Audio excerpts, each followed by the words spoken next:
நமச்சிவாய வாழ்க. நாதந்தாள் வாழ்க. இமைப்பொழுதும் என் நெஞ்சில் நீங்காதான் தாழ்வாழ்க. வாழ்க வளமுடன். அனைவருக்கும் இனிய வணக்கங்கள். நாம் இந்த பதிவில் பேர்ச்சி அடைய போகும் சுக்கிர பகவானால் உங்கள் வாழ்வில் ஏற்படக்கூடிய நற்பலன்கள் என்ன என்பதனையும், கெடுபலன்கள் ஏற்படுமாயின் அதன் தாக்கத்தை குறைக்க ராசிக்காரர்கள் செய்ய வேண்டிய பரிகாரம் என்ன, வழிபட வேண்டிய தெய்வம் யார் என்பதனை பற்றியும் விரிவாக காண்போம். இந்த சுக்கிர பெயர்ச்சியால் உங்கள் வாழ்வில் வளமும் நலமும் செல்வ செழிப்பும் பெற்று வாழ்வில் உயரிய நிலையை அடைய எல்லாம் வல்ல இறைவனை உளமாற வேண்டி விரும்பி கேட்டுக்கொள்கிறேன். நிகழும் ஸ்ரீ மங்களகரமான சோபகிருது ஆண்டு தமிழ் மாதம் மாசி 25ஆம் தேதி, ஆங்கில மாதம் மார்ச் 8ஆம் தேதி அன்று மகர ராசியில் இருந்து கும்பராசிக்கு இடப்பெயர்ச்சி அடைகிறார் சுக்கிர பகவான். ஏற்கனவே கும்பத்தில் அமர்ந்துள்ள சனியுடன் இணைகிறார் சுக்கிர பகவான். 30 ஆண்டுகளுக்கு பிறகு கும்பத்தில் சனி சுக்கிரன் கூட்டணி சேரப்போகிறது. அதே போல மார்ச் 15ஆம் தேதி செவ்வாய் பகவான் கும்பராசியில் இணைகின்றார். 75 ஆண்டுகளுக்கு பிறகு சனி பகவான், சுக்கிர பகவான், செவ்வாய் பகவான் ஒன்று சேர்கின்றனர். வெவ்வேறான குணாதிசயம் கொண்ட இவர்கள் உங்கள் வாழ்வில் பல மாற்றங்களை கொண்டு வரப்போகின்றனர். மீனராசி அன்பர்களே, உங்கள் ராசிக்கு விரயஸ்தானமான 12வது வீட்டில் சனியோடு சுக்கிர பகவான் குடியேறப் போகிறார். குடும்பத்தில் சுப நிகழ்ச்சிகள் நடைபெறும். வெளிநாடு செல்லும் யோகம் வரும். பண வருமானம் அதிகரிக்கும். பணம் வரும்போதே பத்திரப்படுத்துங்கள். சிலருக்கு வெளிநாடு செல்லும் யோகம் உண்டாகும்.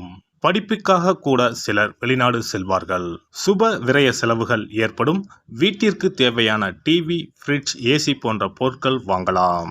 விரய செலவு ஏற்படும் காலகட்டம் என்பதனால் அதை சுப விரய செலவாக மாற்றுங்கள். ஏதாவது ஒரு சுப நிகழ்ச்சியை வீட்டில் நடத்துங்கள் அல்லது யாருக்காவது வெள்ளி நாணயம் வாங்கி தானம் செய்யுங்கள். மகாலட்சுமி தாயார் உங்கள் வீட்டில் வாசம் செய்வார். இவ்வாறு நீங்கள் செய்யும் செலவு எதிர்கால முதலீடாக மாறும். சுக்கிர பகவானே உங்களுக்கு நல்ல பலன்களை தரக்கூடியவராக மாறுவார். எடுக்கும் முயற்சிகள் யாவும் வெற்றி பெறும். எதையும் ஆராய்ந்து முடிவுகளை எடுப்பதே நல்லது. வேகத்தை குறைத்து விவேகமுடன் செயல்படுவது நன்மை தரும். பணவரத்து அதிகமாகவே இருக்கும். பெரியோர்களிடம் பகைமையை பாராட்டுவதை தவிர்ப்பது நல்லது. தொழில் வியாபாரத்தில் எதிர்பார்த்த முன்னேற்றம் கிடைக்கும். பழைய பாக்கிகள் வசூலாவதில் தாமதம் ஏற்பட்டாலும் வந்து சேர்வதில் எந்த தடைகளும் இருக்காது. எந்த ஒரு வேலையையும் அதிக முயற்சி செய்து முடிக்க வேண்டியிருக்கும். உத்தியோகத்தில் இருப்பவர்கள் மிகவும் கவனமுடன் பணியாற்றுவது நல்லது. புதிய வேலைக்கு செய்யும் முயற்சிகளில் பலன் கிடைப்பதில் தாமதம் ஏற்படலாம். கொடுத்த வேலைகளை நேரத்தில் செய்வது உகந்தது. குடும்பத்தில் சுமூகமான சூழ்நிலை காணப்படும். இதுவரை இருந்த பிரச்சனைகள் குறையும். குழந்தைகளின் எதிர்கால நாளில் அக்கறை காட்டுவீர்கள். விருந்தினர் வருகையும் இருக்கும். பெண்களுக்கு எந்த ஒரு முடிவையும் எடுக்கும் போது ஒரு முறைக்கு பல முறை யோசிப்பது நல்லது. மற்றவர்களிடம் பகைமை பாராட்டுவதை தவிர்ப்பது நல்லது. அரசியல் துறையினருக்கு பொறுப்புகள் அதிகரிக்கும். உற்சாகமாக எதையும் கற்றுக்கொள்வதில் ஆர்வம் காட்டுவீர்கள். விருந்து கேளிக்கைகளில் பங்கு கொள்வீர்கள். கடன் பிரச்சனை குறையும். வீண் அலைச்சல், வீண் பயம் குறையும். அடுத்தவர் செய்யும் இடையூறுகளையும் உங்களுக்கு சாதகமாக பயன்படுத்தும் சாமர்த்தியத்தை பெறுவீர்கள். கலைத்துறையினர் எடுத்த காரியத்தை எப்படியும் செய்து முடித்து விடுவீர்கள். வேலை காரணமாக வீட்டை விட்டு வெளியில் தங்க நேரலாம். திட்டமிடுவதில் பின்னடைவு ஏற்படும். பண வரவு எதிர்பார்த்தபடி இருக்கும். பெரியோர் நேசம் கிடைக்கும். வாகன யோகம் உண்டாகும். ஆன்மீக தலங்களுக்கு சென்று வரும் வாய்ப்பு கிடைக்கும். மாணவர்களுக்கு கல்வியில் தொடர்பான விஷயங்களில் முடிவெடுக்கும் போது தீர ஆலோசித்து செயல்படுவது நல்லது. புதிய முயற்சிகளில் தாமதம் ஏற்படலாம். நட்சத்திர பலன்கள். பூராட்டாதி 4ஆம் பாதம். தாய் மாமாவிடம் கருத்து மோதல்கள் ஏற்படுவதற்கு வாய்ப்புகள் இருப்பதால் விட்டு கொடுத்து செல்வது நல்லது. உத்தியோகத்தில் இருப்பவர்கள் அதிகமான உழைப்பினை கொடுக்க வேண்டி வரலாம். வேலையில் கவனமுடன் செல்வது நல்லது. உத்திரட்டாதி நட்சத்திரம். இந்த மாதம் எல்லா நன்மைகளையும் தடையின்றி அடைவீர்கள். மாணவர்கள் கல்வியில் முன்னேற்றம் காண்பார்கள். இதுவரை தொந்தரவு கொடுத்து வந்த நோய் விலகும். அதனால் ஏற்பட்ட மனபாரமும் குறையும். வரக்கூடிய உபரி வருவாயால் கடன் அடைபடும். தொழில் அதிபர்கள் எதிர்பார்த்தபடி வரவுகள் வந்து சேரும். ரேவதி நட்சத்திரம். புதிய ஒப்பந்தங்கள் கை கொடுக்கும். தொழிலதிபர்கள் பங்குதாரர்களிடம் எச்சரிக்கையாக இருக்க வேண்டும். கணவன் மனைவி ஒற்றுமை சுமூகமாக இருக்கும். மனைவி வழியில் வரவேண்டிய சொத்துக்கள் கிடைக்கும். வியாபாரிகள் எந்த கொள்முதலையும் தயக்கமின்றி செய்யலாம். வியாபாரம் பெருகும், போட்டியாளர்கள் விலகிச் செல்வார்கள். ஸ்ரீரங்கம் ரங்கநாதரை வணங்கி வர காரிய வெற்றி உண்டாகும், செல்வ சேர்க்கை ஏற்படும். ஒருவரின் ஜாதகத்தின்படி சுக்கிரன் சிறப்பாக அமைந்திருந்தால் பொருள் வசதிகள், திருமண வாழ்க்கை, ஆற்றல், அழகு மற்றும் காதல் விவகாரங்களில் இனிமை போன்றவை தரும். ரிஷபம் மற்றும் துலாம் ராசி அதிபதியான சுக்கிரன் மீன ராசியில் உச்சம் பெற்றும் கன்னி ராசியில் நீச்சமும் பெறுவார். சுக்கிர பகவான் மோசமான நிலையில் அமர்ந்திருந்தால் வாழ்க்கையில் பல சிக்கல்களை எதிர்கொள்ள வேண்டியிருக்கும். சில அமைப்புகள் வறுமைக்கு வழிவகுக்கும். மோசமாக அமைந்த சுக்கிரனால் திருமண வாழ்க்கையில் பிளவு ஏற்படலாம். குழந்தை பெற்றுக்கான திறன் குறையும்.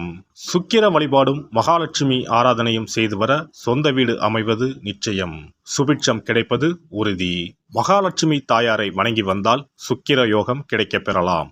இல்லத்தில் சுபிட்சம் நிறைந்திருக்கும்.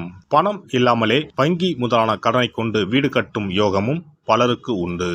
அதேபோல் பணம் காசுக்கு குறைவே இல்லை என்று இருப்பவர்களுக்கு சொந்தமாக ஒரு வீடு கட்ட ஆசை இருந்தாலும் யோகம் அமையாமல் தள்ளி போவதும் உண்டு. சொந்த வீடு எனும் யோகத்தை தந்தருள்பவர்தான் வாஸ்து பகவான். பொதுவாகவே கட்டிடக்காரன் என்று சுக்கிர பகவானை சொல்லுவார்கள். சுக்கிர யோகம் ஒருவருக்கு வந்துவிட்டால் சகல சம்பத்துக்களும் கிடைப்பதற்கான வழிவகைகள் அமைந்துவிடும். சுக போகங்களுக்கு அதிபதியாக திகழ்பவர் சுக்கிர பகவான். வெள்ளிக்கிழமைகளிலும் ஞாயிற்றுக்கிழமைகளிலும் நவகிரகத்தில் உள்ள சுக்கிர பகவானுக்கு தீபமேற்றி 9 முறை நவகிரகத்தை வலம் வந்து வேண்டி வந்தால் சுகபோக வாழ்க்கையை தந்தருள்வார் சுக்கிர பகவான். ஒருவருடைய ஜாதகத்தில் சுக்கிர பகவான் உச்சமாக இருந்தால் இந்திரலோகத்துக்கு இணையான மிக பிரம்மாண்டமான வீடு அமையும் என்பது ஐதீகம். சுக்கிர பகவானையும் மகாலட்சுமி தாயாரையும் உரிய ஸ்லோகங்கள் சொல்லி தொடர்ந்து வேண்டி வந்தால் வீடுமனை யோகம் நிச்சயம் அமையும் என்கிறது சாஸ்திரம். வெள்ளிக்கிழமை என்பதை சுக்கிர வாரம் என்று சொல்லுவார்கள். வெள்ளிக்கிழமைகளில் காலையும் மாலையும் விளக்கேற்றி சுக்கிர ஸ்லோகம் சொல்லியும் ஸ்ரீ மகாலட்சுமி சோஸ்திரம் பாராயணம் செய்தும் வர வேண்டும். ஸ்ரீ கனகதாரா சோஸ்திரம் பாராயணம் சொல்லியும் மகாலட்சுமி அஷ்டோத்திரம் சொல்லியும் வேண்டிக் கொள்ளலாம். அருகில் உள்ள ஆலயத்திற்கு சென்று நவகிரகத்தில் உள்ள சுக்கிர பகவானை மனதார வேண்டிக் கொண்டு 9 முறை சுற்றி வந்து பிரார்த்தனைகள் மேற்கொள்ள வேண்டும். அதேபோல் பெருமாள் கோவிலுக்கு சென்று மகாலட்சுமி தாயாருக்கு வெண்மை நிற மலர்கள் சார்த்தி லட்சுமி அஷ்டோத்திரம் கனகதாரா சோஸ்திரமும் ஜபித்து பிரார்த்தனைகளை தாயாரிடம் வைத்து வேண்டி வழிபட வேண்டும்.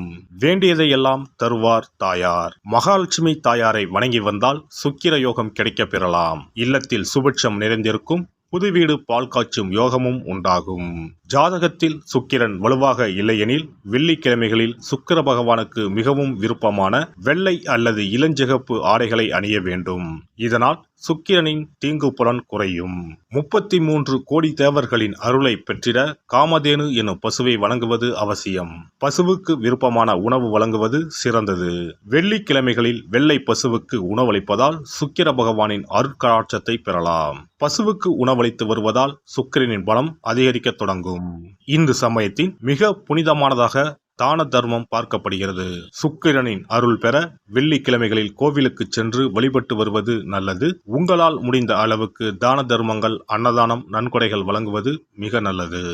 எல்லாம் வல்ல இறையருளால் நீங்களும் உங்கள் அன்பு குடும்பமும் உடல் நலம், நீலாயுள், நிறை செல்வம், உயர் புகழ், மெய்ஞானம் ஓங்கி வாழ்க வளமுடன்.